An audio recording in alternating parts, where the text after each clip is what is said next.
Right out of the gate, the Batman opens up with a religious reference. As Riddler stalks his prey, the beautiful Ave Maria plays in the background. This gives us a taste of the peculiar spiritual themes that we will follow for the rest of the film. It seems fitting that in this iteration, Gotham City is indeed quite gothic, at least compared to the previous Dark Knight trilogy. And this is so because Gothic architecture formed a particular connection between the barbaric and the Christian. In fact, the word Gothic itself was a reference to barbaric tribes. And even though the art movement itself had no specific connection to the Gothics of the ancient world, it was considered, due to its peculiarities, a throwback to the art forms of barbaric tribes. The tension between the barbaric and the sacred could perhaps be most obvious in the strange figures that can be found at the edges of Gothic cathedrals, the gargoyles, figures of the margins pointing outwards with terrifying faces. Their function is to protect the integrity of the building against the chaotic waters, said to prevent the building from caving to the effects of erosion and flooding. As we will see in a minute, the very design of these waterspouts is reflected in the film The Batman, and it will help us understand the man who dresses as a bat, as well as the winged creatures atop these buildings. To put it simply, Batman is a gargoyle.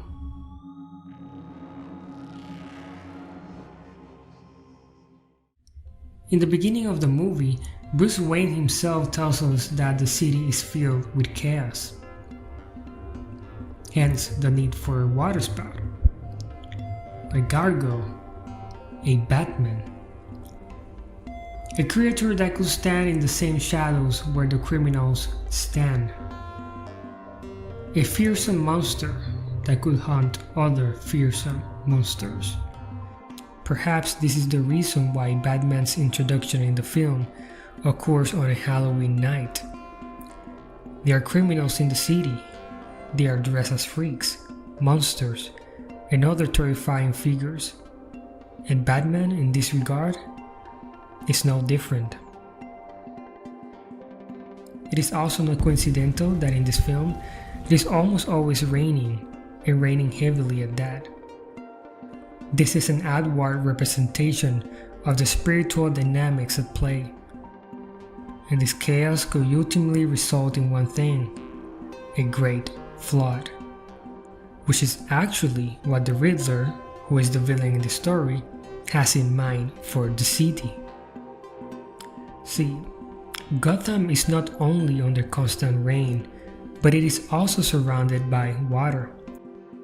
Only a seawall around the city keeps it from utter chaos.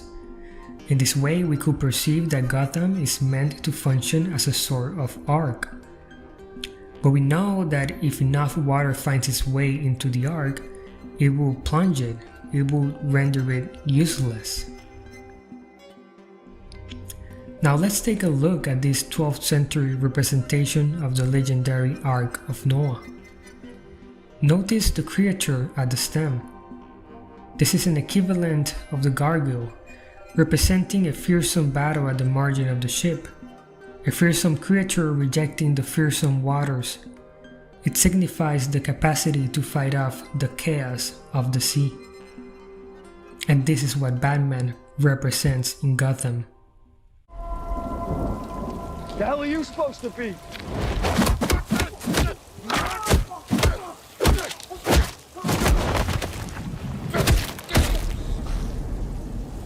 I'm vengeance. That said, Bruce Wayne, who only has about 2 years of crime-fighting career at this point, begins to question the efficacy of his work. While he has been able to stop some evildoers, he still doesn't see Gotham itself changing. Becoming an agent of vengeance was apparently not enough, and this is Batman's own riddle to solve, his own personal enigma. From your secret friend. Underneath the bridge. Who? sprung a leak, and the animals I've trapped Haven't a clue. all become my pet. Let's play a game. Just me and you. Any of this mean anything to you?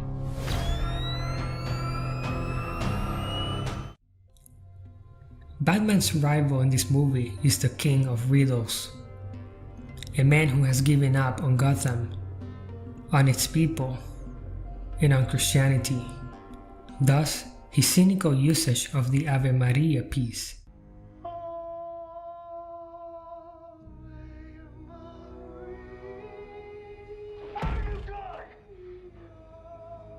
Riddler was raised in an orphanage, and orphanages are traditionally connected to Christian charity, which is probably where he was able to learn the Ave Maria. However, instead of hope, he developed hopelessness in that place, for he had seen how the people of Gotham, its elite, and its politicians ignored the pressing needs of the orphans. This included, according to his view, Bruce Wayne's father, Thomas Wayne, who, before his death, had promised funding for the orphanage and a renewal for Gotham City, one that in his eyes never came. And the orphanage, being underfunded, went through some incredibly tough times, especially in the winter, where Riddler, as a kid, saw many of his companions freeze to death. For this reason, he grew up resentful of Gotham, and resolved to expose the corruption in the city and to deliver his own judgment. And he did this not in the spirit of justice, but of vengeance.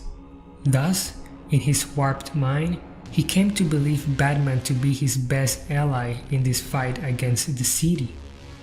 After all, Batman is vengeance, isn't him? It is only after noticing this that Batman realized the flaw in his project. He understood that he had to become something greater than what he had already been. But was it too late? In the climatic moments of the film, Riddler is able to flood the city by blowing up significant portions of the seawall. The gargoyle failed. The drake at the stem of the ark failed. But only for a moment. See, understanding his failure as vengeance, Batman realizes that he must die to his old self in order to be born again into a better character. To this end, he precipitates his own fall into the waters in order to be reborn as a figure capable of shining the light of hope. The baptism of the Bat.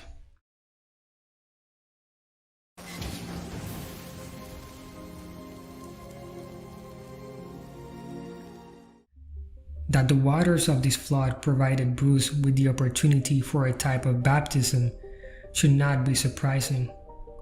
St. Peter himself said the following regarding the days of Noah. The building of the ark, in which a few, that is, 8 persons, were saved through water. Baptism, which corresponds to this, now saves you.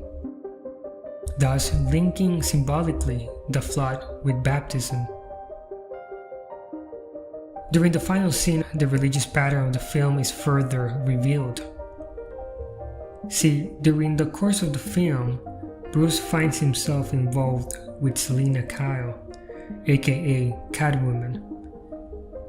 They had been helping each other throughout their particular journeys, and once Riddler's plans are foiled, Selina Kyle decides to leave Gotham. And in an intimate moment between her and Bruce, she asks him to follow her. It is obvious that the two are attracted to each other, and for a moment, they reach for a kiss. Bruce notices the bat signal in the sky. To this, Selina says, "You are already spoken for," basically saying that Batman is engaged with Gotham and does have no room for a lover. By abandoning the opportunity of a romantic relationship, Bruce comes to have a sort of priestly role in the city. We now see marriage is contrasted with the idea of marrying the church, or in this case, the city. This is a fitting end, as it seals the deal and has Batman finally become a dark hero of light for Gotham.